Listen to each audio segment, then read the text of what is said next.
Hello everyone, I Puneet Upadhyay, HOD of Mechanical Department, handling the subject Mechatronics. So before beginning the next session, let us brief about the session 5. So in this session 5, we have studied what is the tachoid generator, the bimetallic strip, the diaphragm pressure gauge, the strain gauge load cells, then important questions for the examinations. So what is basically the tachoid generator? It is nothing but the electromechanical generator which is capable of producing electrical power from mechanical energy. So this is nothing but the tacho generators. So next, regarding the bimetallic strip. So in this they are using the two types of strips. That is, one regarding the cold conditions in which the strips are in contact, and one is in the hot conditions where the strip bends so that the contacts loses out. This regarding the bimetallic thermostat. Next one is the diaphragm pressure gauge. So here it uses the pressure which is used to measure the pressure in a liquid or the atmospheric pressure with the help of the diaphragm. Next one is the strain gauge load cell. So in the strain gauge load cell are kind mostly used in the industrial settings. It is basically a high accurate, versatile and cost effective.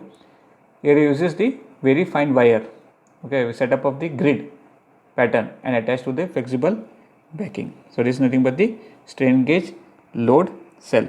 So next begin the next session, that is the session 6.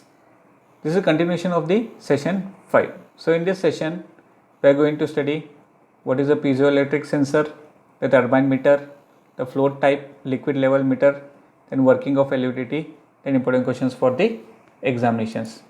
So now next let's begin with the piezoelectric sensor.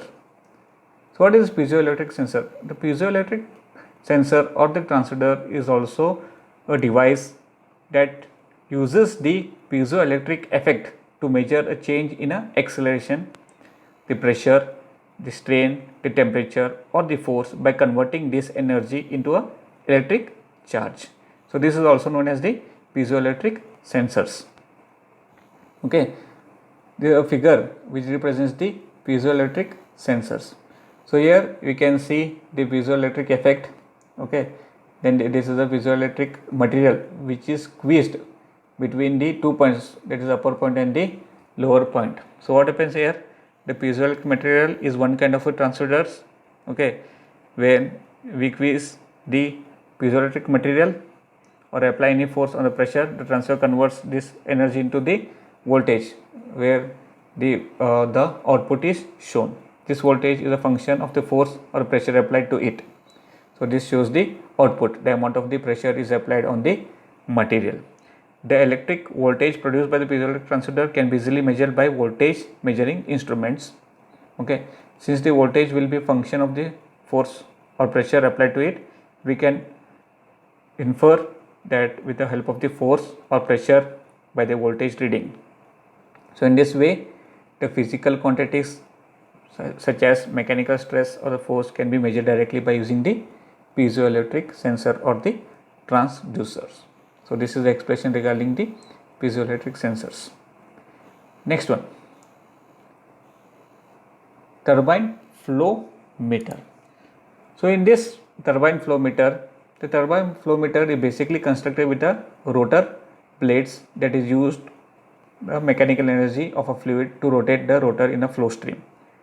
The blades of a rotor are angled to transform energy from the flow stream into the rotational energy. So this is the figure which represents the turbine flow meter. So here we can see the blades, that rotor blades that uses the mechanical energy of the fluid to rotate in the flow stream. So here with the help of the rotations, the rotational energy is formed. You can see the rotationals, where the energy can be obtained with the help of the turbine flow meter. Next one, the liquid level float systems. So here from the figure we can see the liquid level float systems. Here you can see the wiper, the float, the output voltage and the resistance. So in this, the liquid level is a vessel. It can be measured directly by monitoring the position of the liquid surface. The direct methods can involve the floats. So this is one of the direct method which involves the float. So indirect methods include the monitoring the weight of the vessel by the load cells. From figure we can see the cross sectional area of the vessel, okay, where the h represents the height of the liquid, then g is the acceleration due to the gravity.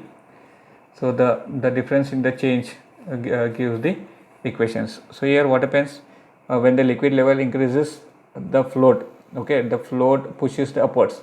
So by this what happens, the viper deflects, okay, then the resistance, okay, is float, then the output is measured. So this is how the liquid level flow system works. So this is the expression regarding the liquid level float systems. So next, regarding the LVDT, that is a variable inductor transducers. So what is this LVDT? So LVDT is nothing but this is a passive inductor transducers and commonly employed to measure the force, or the pressure or the acceleration which depends on the force. In this terms of amount and direction of the displacement of the object. Basically it consists, okay, from the figure it consists of the one primary, okay, winding P and two secondary windings, that is the S1 and the S2s, okay. So this is the primary windings which are placed on the other side of the primary mounted on the same magnetic core. The magnetic core is free to move axially, okay. Then inside the coil assemble and motion being measured is mechanically coupled to it.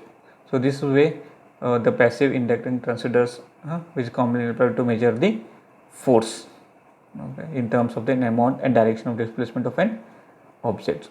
So this is regarding the LVDT. Next is the important questions. So there are basically 4 questions which are important for the examination point of view. Thank you.